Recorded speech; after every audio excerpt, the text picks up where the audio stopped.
because many people were brought on the one interest.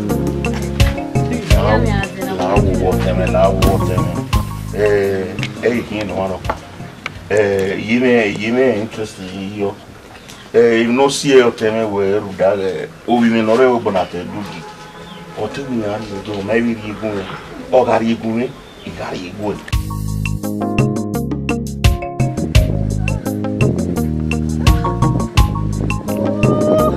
The sun in this village is too much. Ah! Hey, look at Duja wants to kill me. Oh, we have you, oh, why you go about Subo? Yeah, you know. Lawo water me.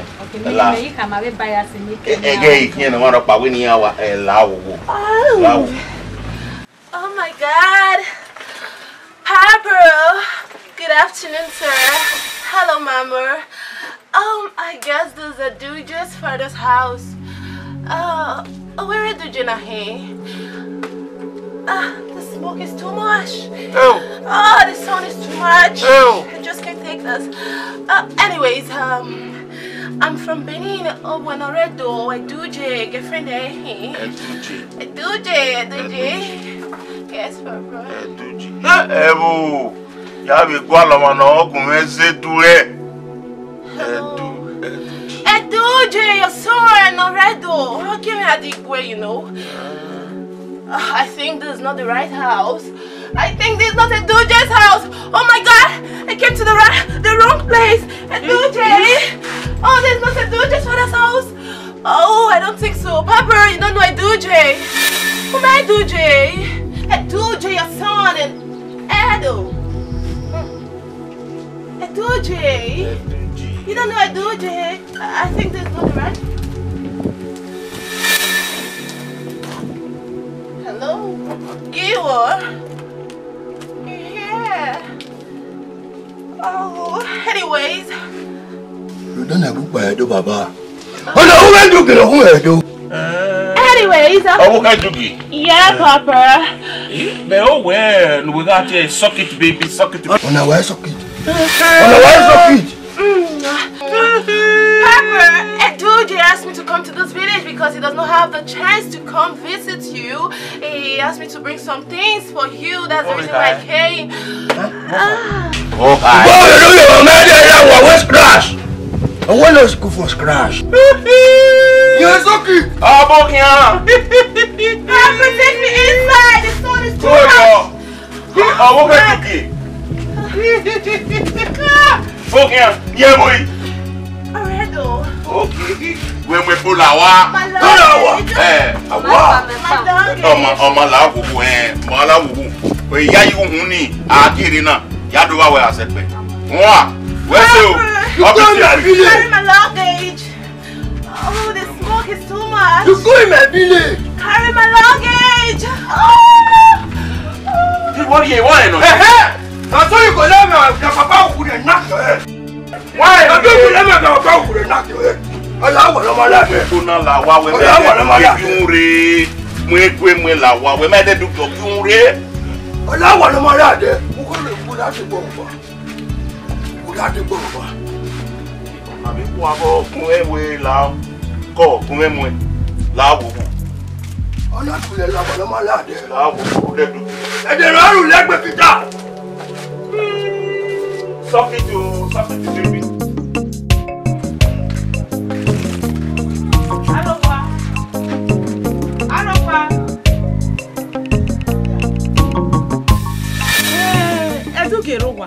Hello.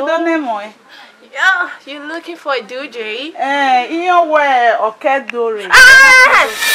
Be careful, don't spit on my face. Yeah, Bonatai. Lie to get wa or seven one no, may vow Bangwari. So a Duje is your friend. Hope you know one of them. They know a bit you. Yeah, a Duje is not around and I'm his wife to be. Yeah. Where what can I do here? No, Guala dead. Is it a matter? I'm a Duje's wife. What are you still waiting for? Go out of this compound! Anytime I even Jenny, I do Gary, who have me. Out! go. Matter. Out. What one na you? Where you? Go out. Out.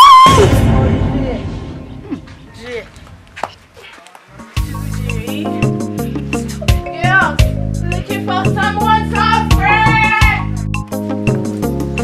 Giwa. Giwa father. Go here. Go.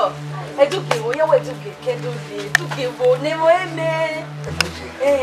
Eduke mele. Eduke. Ne mo Giwa. Giwa. Ye wo eduke. Ne mo eme. Eduke. Oh, Giwa. Is the dude around? No, Duke is not coming. Okay, so Dude is not around, so why am I hearing a Dude everywhere? Dude! Good morning. Oh, what's the way you are? Okay, Hey, Pepe. the people in Duke for the village are disturbing. I know. Giwa. Touch me. Era mahama ewe tu gere okone.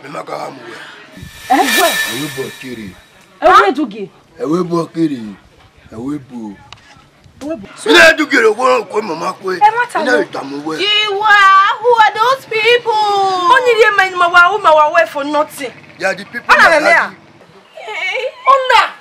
Giwa, who are those girls? Ona no bolegbe. Who are those girls? Hey! they are the people that Duke. Hey! Do you give You want me for? They are the people for the Duke for the village. Oh, anyways, girls.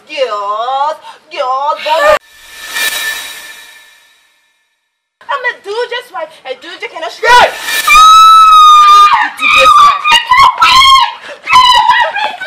I'm a boy you.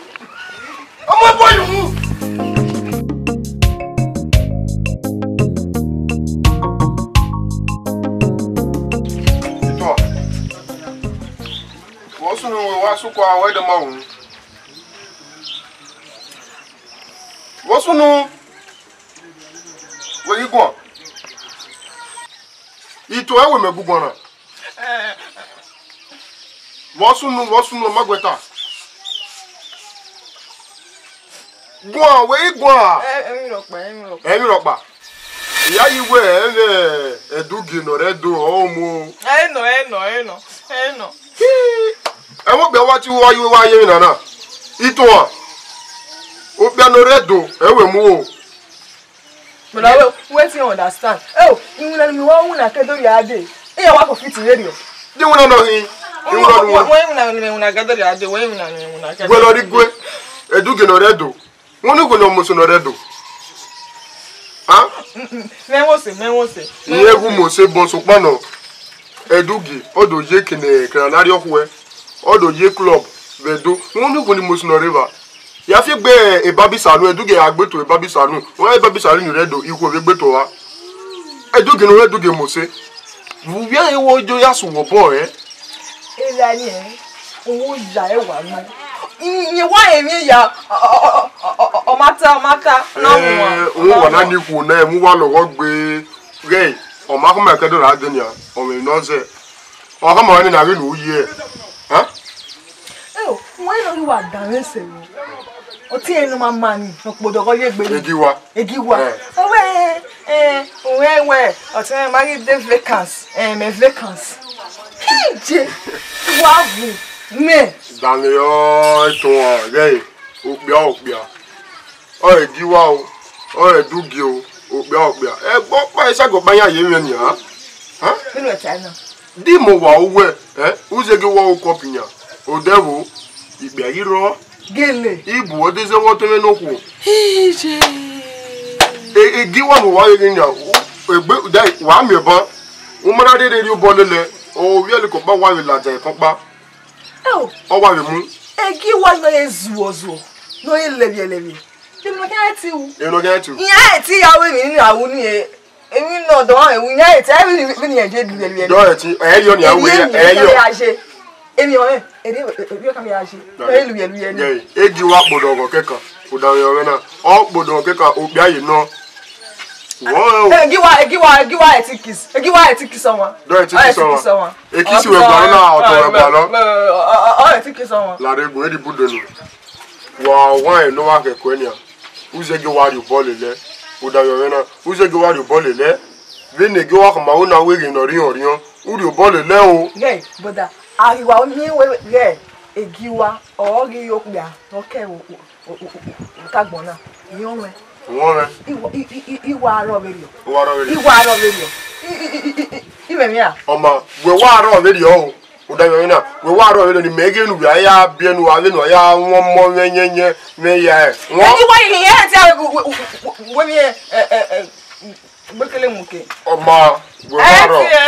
Oma, de na ni na wo we gwa lo o dodo we gwa lo. Seme. Me du gbo we wa re wa o. O da yo na wa re wa. Rubbish.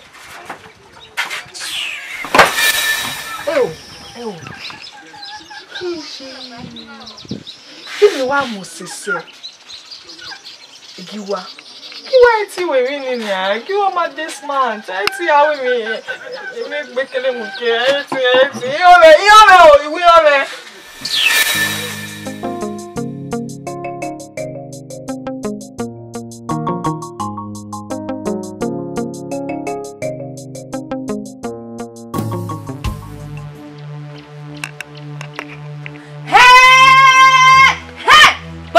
Baba la ogo wa e ko settle me. Vi na mi oni so ho ne ni baba settle me mu da o ga ask ori e yowa wa ni go nu wasanya e buki agba. Baba wa e ko settle me na ogo e ma oni yobo he oni wa go i ga go. Wo wa nya won no. Wo ya ha mi me. Wo ha ma me. O ma wo ya nwina nu e. Ya we mi nu ogwa. Wo ri mi are do. Wo ri are me ge owo no ri o me. O ke ge mi nia.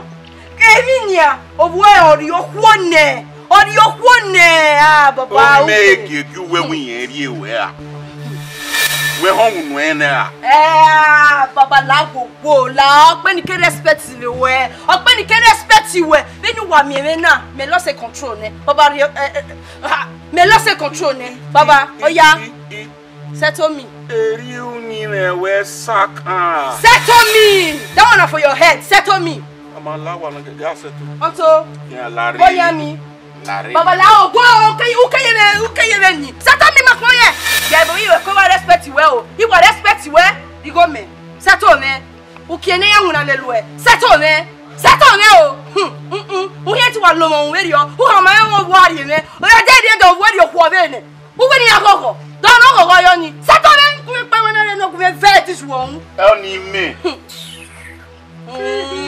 wa na tu oni settle me o baba you no dey hear o settle me settle me. Zigan ati ari no me kiri o. Bana tu oni.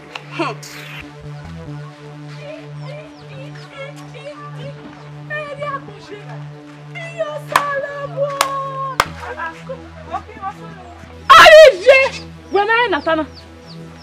Wena ni ya ukede ri adege. Oseve. Imari ade. Awa. Egbe wo.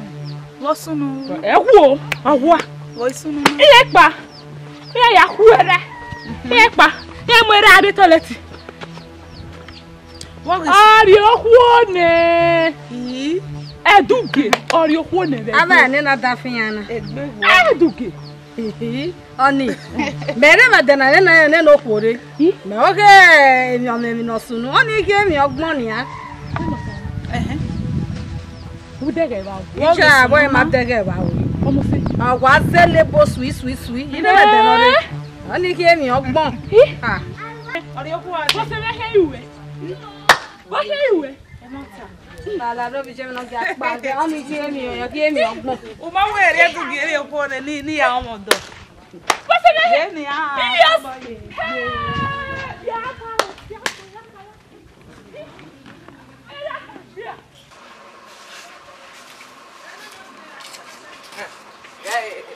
Epa, èmi na bata atelu mi o wa una malake Igbe bon wa mi won nu ewo ni. Edu kiri oko ni. So, ime wa oni na wa ke ka kede ya Medio. Ya ma no biro. We to di go. No buye de ro. vino yino ogwale bai ogwa popon e bai we bi owi o wari ni vino yina vino yina dugiri huni me awari we yowa we ya we yowa yari we ya e bai we ni ona so gere jina woda fun o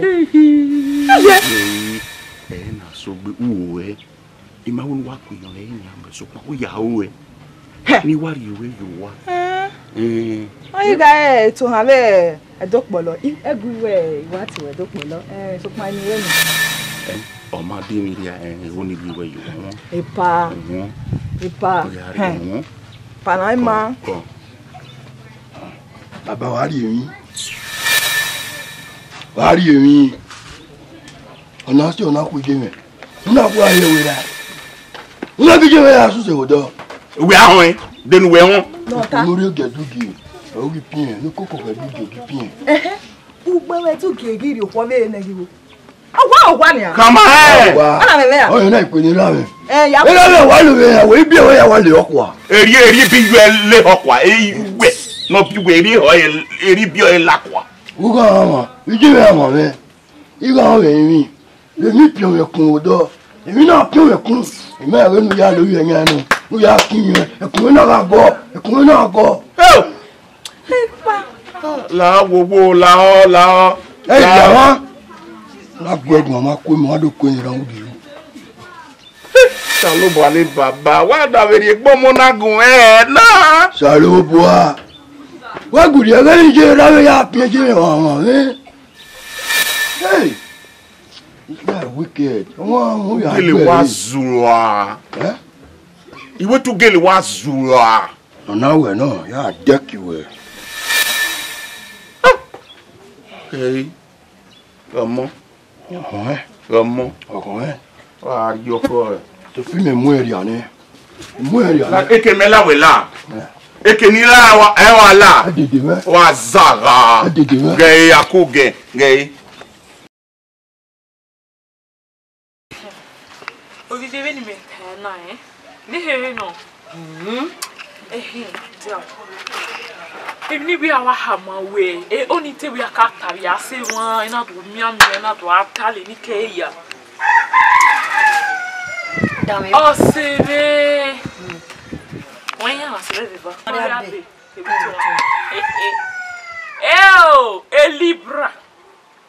Libra ya tinya ya ni amuju gboni ya ji ya wina kakibe ya ne ni wina we yowa Liberas Here.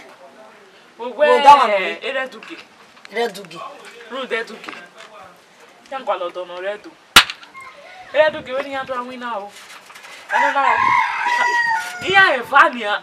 Bad ya on our joena. Knock on our job, no cage water. Yeah, it was Same. Yeah, Papa. Yeah, yo. Yeah, Joena. The near who here I can ya boy. Maybe what's Rude walking na. Rude dono redo. Dono redo. Ya wa gwale no digwe. Oma. Deri ya ibe dwe. Ogun ya so pon o si we ya. O se me ya. E tu we apin agun. Ogun ni bo. We wa ga mo se. Uyo bi awo ya agiyan here. Uwenu a ti gugun abo. Uwenu he ti gugun abo. Mami ya evani mi awa we ni me wa ha mi ya we ge enedu ge na ba mu yo to idimi iwa yogiyan ya bo ma da hi o ru dan ni na ewe o ita we le we je na me ha ma we ge ru da ya ti we ko me wa ma we ku we wa meme mo bo we mo mi yan ni ya ha ma me ewo wa ta na unugwele gwe me ma gba we me ma gbagbe ai ko ebe even we to yan na ri we to make me o ma ya do ari wa agwo oje I overstay the welcome be no imeje e gbodo ni me gwa lo ebe ri gwe na ti o sa bo o ri mebe so we are more ye ma gbo we o ba ya me ya inwe do ka mu we na this is so siri wa inwe do ka mu we mo ye ma gbo we o ni yan wa ko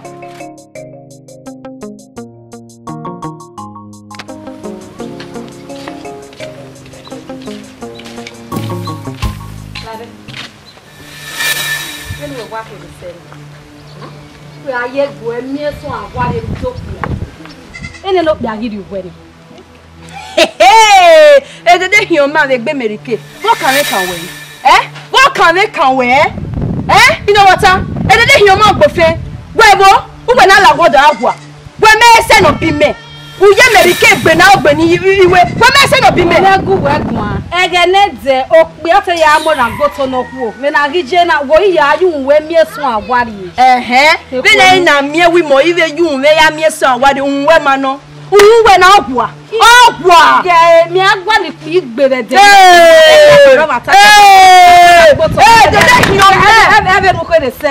hioma ye gbe merike binu mi me na kewa na trek seto mi ami na we hello gbawo ya mi e wa ye ve kwede wana ve gbe wa mi me ni wa ye ve ole merike dede hioma yi we na gbo emu wa sala wa gbo ele fiete to ya sara sumo asu ha ya ye gbo emu mi tun agbaru do me no bi agiri ewe sakan no lo gidi ore na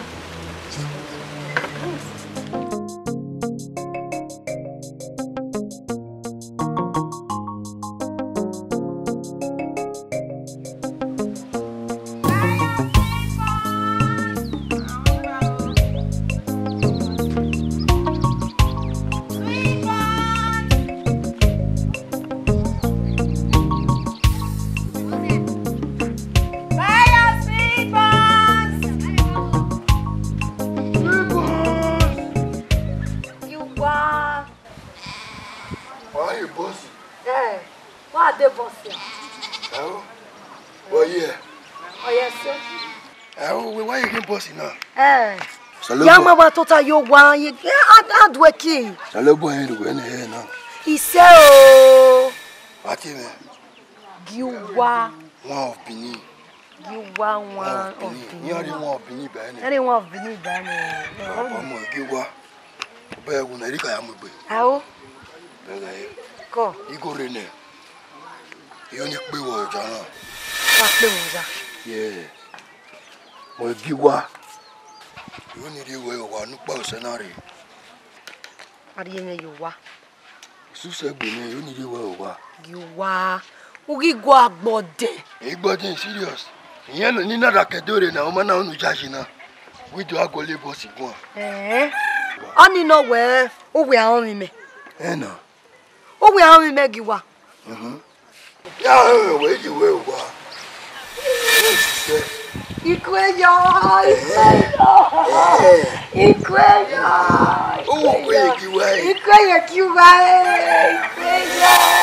Ede na isu mana. Yare uta. Otane. Yare uta. Obane. Omo inde be ki na ba yo ba. Wa yo wa. Be aya. O me jore. Siba. Oi bana.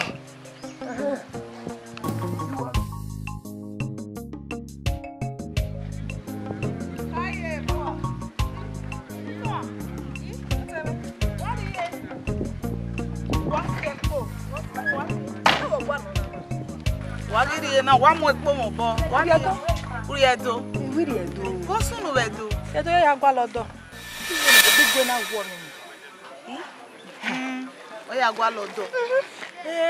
O se wege mati e. Ano edugi. Edugi wa hen we. Atanukpo. Egwe na weje. Oni ahin, wo sunu. Eredugi. Oja, okpo sun. Ime wa anwu na keka kedere adi. E mata. Na wege edugi. Odoko we na wedo. Ma ori okwo. Igi bode dugwe so wa. Awe. Keme. Obime. Egwe o. Ma adegede okino. Oma. Niri e weze we na. Oni na ladi amunu e. Dano yewe. Nekere. Mata. Dano yewe na gefelele. Ifu bo eko e nyanji. Yewe na efelele. Owo ne do di yemi. Me ni wa musese na. Ibo wo do bi gwe na. E le sunu. O ipi awo ma gbe. E ba le sunu. Iyawo ma gbe sha. Hai. Amare ne. Ire na wunyere ne. Ire edo. E ya gwa lodo. Benu wa we na ma. Ah, omo te. Mama o. Salobua. Ikbia. Iyan wo ma gbe. Ikbia. Oma.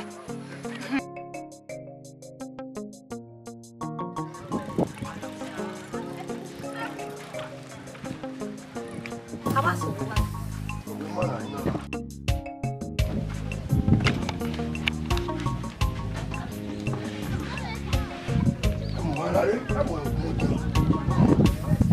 Baba. Giwa. Baba. Eh, oye na me. Kuyo. Ele abi. Ko. Kuyo. Na Giwa. Nyonya be Giwa ni to. Giwa be ti o. Awo nyonya be Giwa me. Giwa we. Baba. Okunu ari na. Nyonya be juno Giwa. Ebi. Ume ba no aya ko. Oba iwe mo we na we. Bele baba. Iwe mo we. Ume ba no aya ko kera. Baba fi amairo ni. Igwa wa nwe na kakavo. Bele. Ole boss no. We wunu gbo na we no iwa we gwa we. Oh, ye boss dia. Baba. E boss ye o we nwe. O maruda ino ya me no tana. Ne do aye be gbe. Etena ti no ka ro mu wa. Asungare yan na nwina. Uwa ho ya meyo geri kan. Ya meyo geri kan.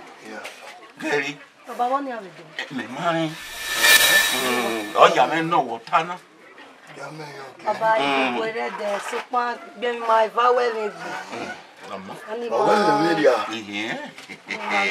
Ah, di wo wa. Giwa no pe a. Baba.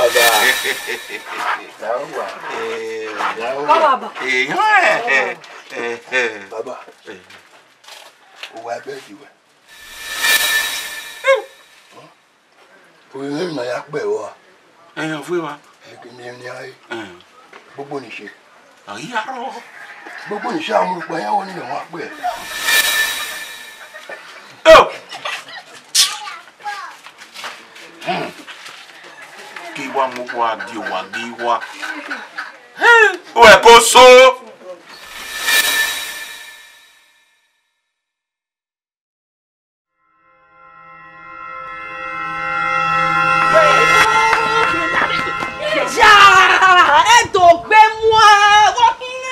Mettez où est mon rion?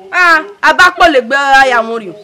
La ogwo tenu atagun me pa. Vous arrêtez no du weji ni o di meji. Wo hin. So ti we o you no be o mi. Wetin you you so? Gay. Giwa. Giwa e ogwo a. Owa mo. Ari okwo ni. Egwo. Batana. Giwa ri okwo. Iwo re ko ni. E se ni. E mata. To no ri eyo wa yi. Ivie. If you don't hear bones. Oh lo. Giwa ri okwo. Hey. To mo ko ne. Iwo ri e, o ri e. Eri hi dege. Marry lawful wedded. Wife. Lawfully Hey, wedded. aite hawa deve amyo mo bie ama ovie ma we wovu. You see now? Aite hawe giwa amyo ko die. Hey! Jesus. So it's life. Awo ko to werie wa dame. Unde giwa te gube gwan so ko panu e Maria one. I no give it face. I do when Ete dame ogiwa. Ina ti ale o man ina we me swag. Eja. Giwa no. Giwa. Na ba wa ro le. E ko ya wa so yan nyeme. O wa so mo nyeme. Egbe me ya wo bo. Gbe won. Obi mo se le.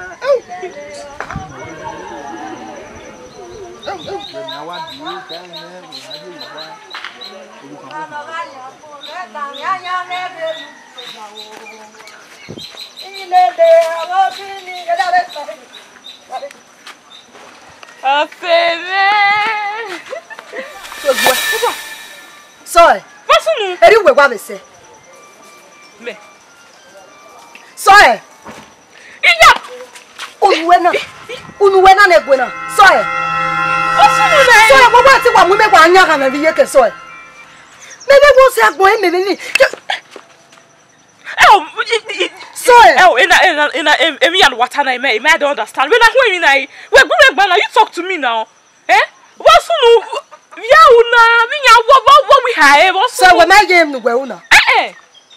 Okay. Ma we.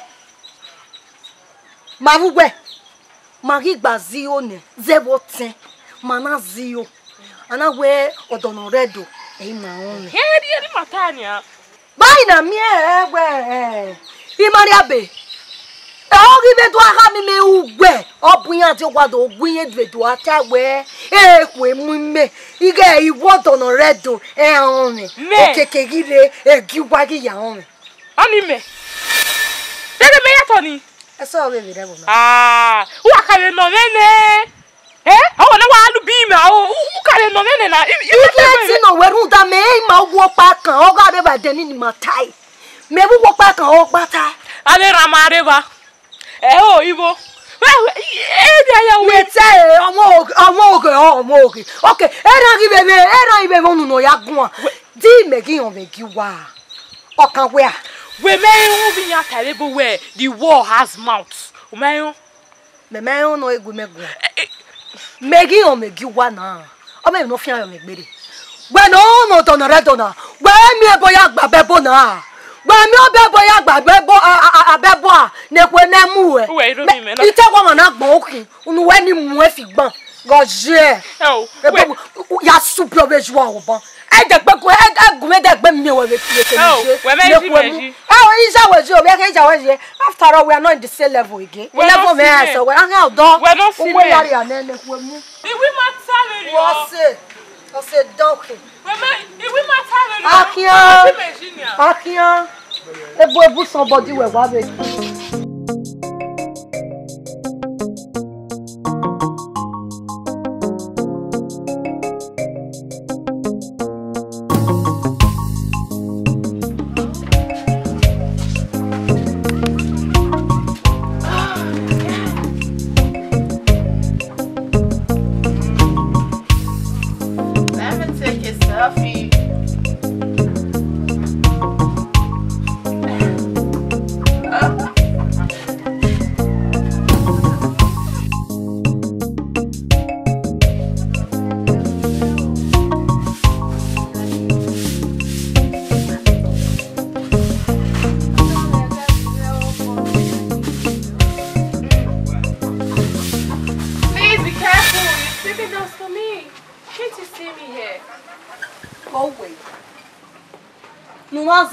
Nazelebo do tota ya desi Bible we opon we sana o yobo yero o ma egu popolo aye mama o yin egu wa e na se bebo ohun e abi we ma egu popolo go bi na ni na ri ogwe ni na polo nu e no o se o ma nam yunu ya gun.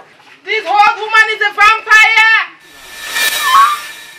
Digbe ni so bi ya o na wo old woman le pe mu kedo ade do awe fege digbe mo nu ya re kete da ma se nu ya pa obi a o ba re do wo ya to ta ka o ba le do le ko na mu we popon wu pe le ba he ule je nu wiki o ke na me wu mu na mo si o wa u ye bi nu ye ya kun yo gba na nu ya polo me go brush your teeth before you talk to me. But no when you see any name for me follow we do you know. You wanna no, leave me. Oh why ya bazo se we po la po do ta ibe man ai be du pe won do ai me be won do we wi na be me do kwa wo won si wi na ya eme me ri ne mi be ji ya be bi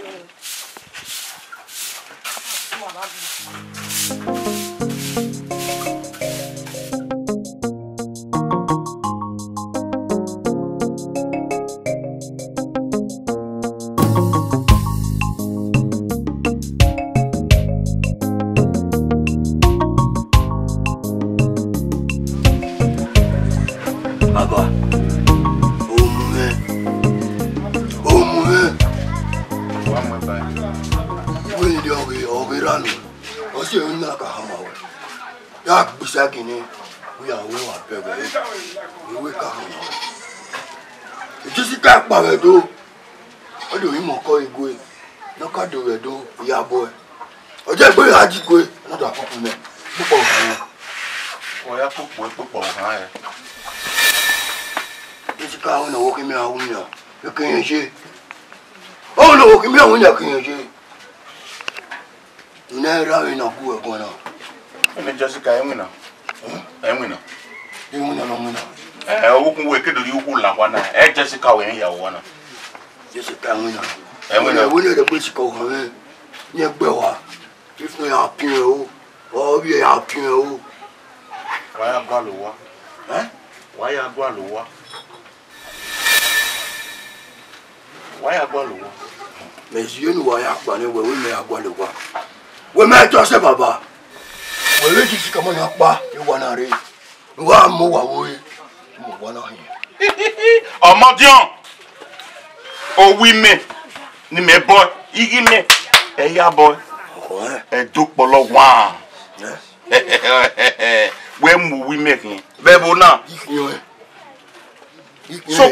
So pin yawe ya ari azingu. Iyawe ya ari azingu. E wo na ye na. Ya me la singo. When I made a zigo, you go right fanera. O dog, I want to come away. Do giri.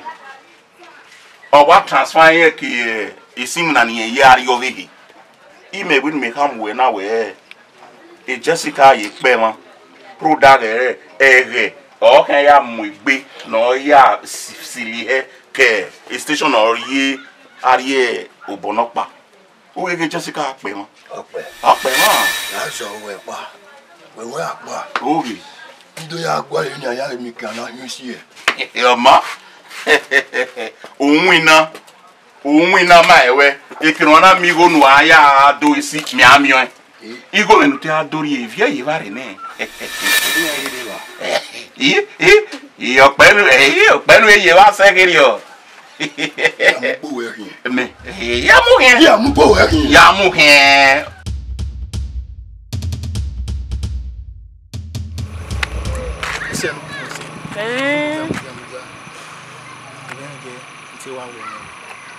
from the bottom of my heart, so I like you. Women, so Papa, you may want to be now. Now we want to really why you feel you are able here. Oh, soon one I need you here. Me we ku gwan video ni. O, mutia. Uwe iya hama we we to lele ya hia. O ma ti no me. Una wa bu me ade na ro hama we utewe nene o. So pan iya we to onire ma we ni na we to ni umaiwe meme. O wa ma video. O wa ma video. Awe mama ni ge wa wu video ni. So Awe mama ni ge wu video ni. Wa mwe u ya bere runda we umi oge ni iwe mo esewe. Oge ni e me he wa atahia ni. Runda uwe we umeti ate nu ka do no mene. Uma no me una wa mu egbewe iya wi to oge. Oge me wa atahia. Oge ni me wa ya atahia na. Me wa awe mo oge ni. We wa awe me mo ni ha mu we me to oge ni. Eso la romance video. Eso